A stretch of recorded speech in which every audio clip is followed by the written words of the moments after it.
Yesterday, I turned 45. Now, I don't have it all figured out, obviously, but there has been a pattern in my life that has taught me something very valuable that allows me to continue to thrive. 8 to 10 minutes. I don't know if anybody told you that for timing. Yeah. And this pattern has been about knowing that there are things that are up to me. I can be very intentional. However, there's this other piece of life that I've had to surrender to. That life is about being able to co-create, not just create. And I spent a long time in leadership where there was a saying, if it is to be, it is up to me, which is great. It gives us this boost, it gives us this empowerment feeling. However, what happens when it doesn't go as planned? It doesn't match the vision. When that occurs, I have to learn to trust that maybe the detour is actually what was designed for me instead. So I do my part, God does his part, and what happens in between is the magic. I'm going to walk you down my 45th birthday. Now, I'm not just a wife, I'm not just a mother, I'm an adventurer, I'm a friend, I'm a daughter, and it was important for me to honor all of those pieces of my life. This year for my birthday, I was very intentional. I knew I wanted to embrace all of those roles. I wanted to do something fun with my family. I love nature. I wanted to do something with my friends. And I wanted to be able to participate in something with my husband and even maybe have a bonus solo time if I could figure out where that would land. Now, having all of those intentions is great, but along comes these ideas of what that should look like. And this is where God was great. So for the camping trip, we had planned on taking our RV because I'm 8 months pregnant and a bed would be wonderful. However, my husband's truck broke about 2 days prior, which means he says, maybe we should scratch our campsite and I'd be happy to splurge for Airbnb. But I thought, no, I love nature. I found a lake spot, which is rare in Arizona. It actually had water in it, which was even better. And I said, nope, let's keep the campsite. We'll just do a tent. Now, we packed up the tent. Now, mind you, we have not been in this tent as a family since Hudson was probably 6 months old. And you can see why, because kids and he was a baby and he cried a lot. So that's when we decided to get the camper. Now, my husband said, are you sure? I said, yeah, I just need an air mattress. Don't worry about it. Like, as long as I have something thick to lay on, I'll be fine.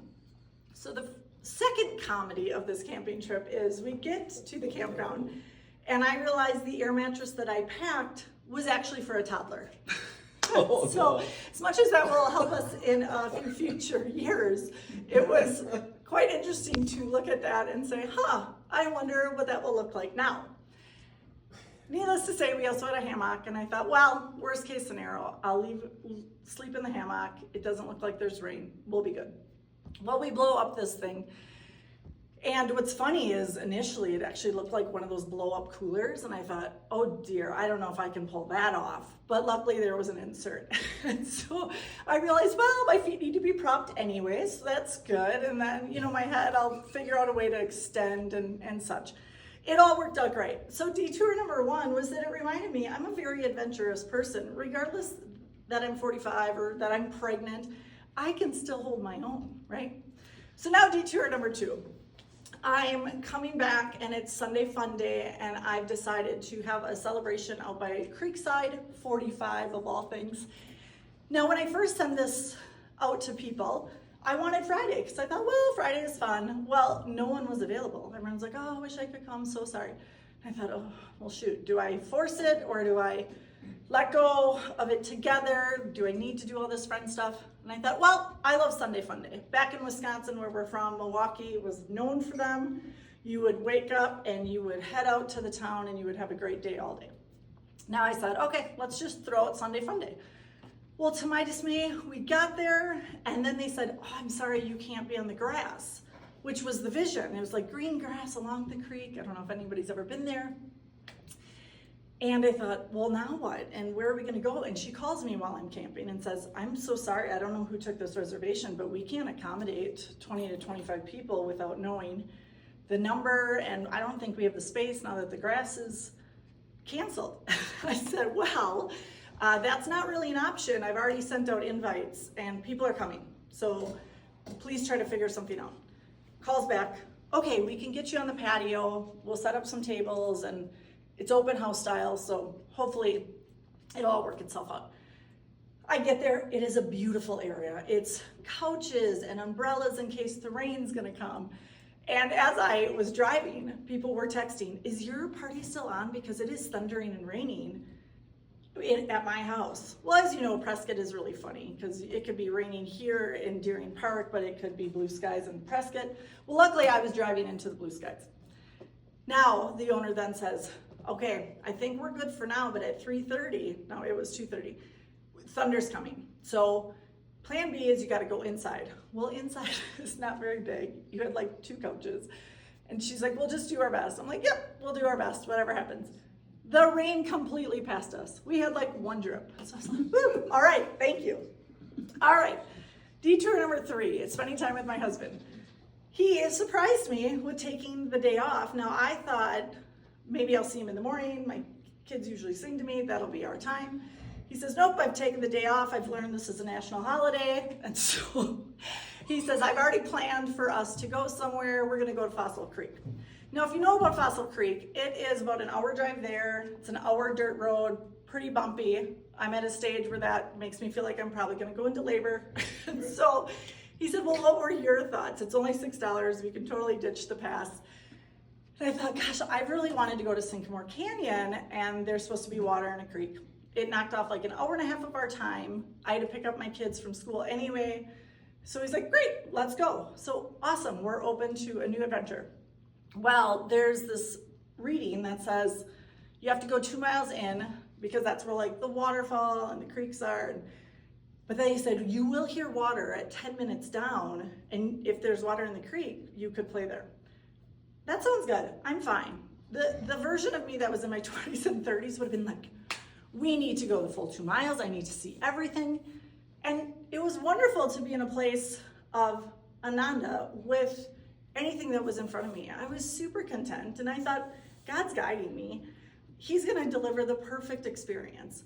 And sure enough, we find this beautiful hidden creek. It was just us. We brought lunch, we swam, we hung out. It was just, we listened to the rushing water. It was such a gift.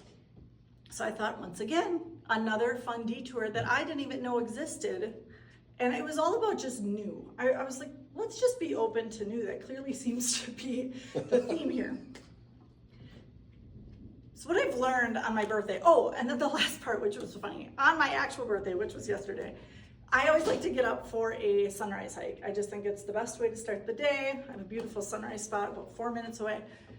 So I set my alarm, I got my coffee, my hiking stuff ready, and I wake up to thunder and lightning. It's like, well, it eventually came. And I thought, well, all right, it is what it is. Maybe God wants me to have more sleep.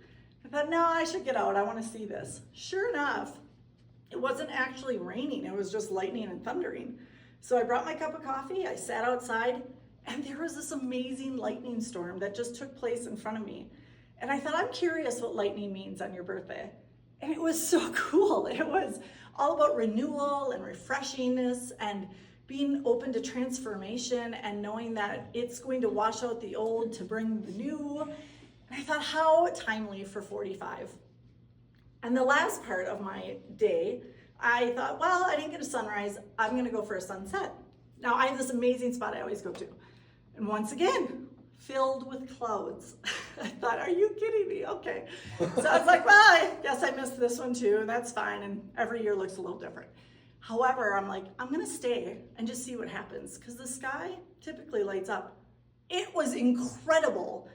I've never seen layers before. It was the grays, the blacks, the greens, the pinks, and it was just layer beyond layer when you're looking over to the California mountains. I thought, wow, this is really special and unique. And so in the end, what I've learned is maybe I don't know what all lies ahead for me, but but I trust the one who does. Thank you.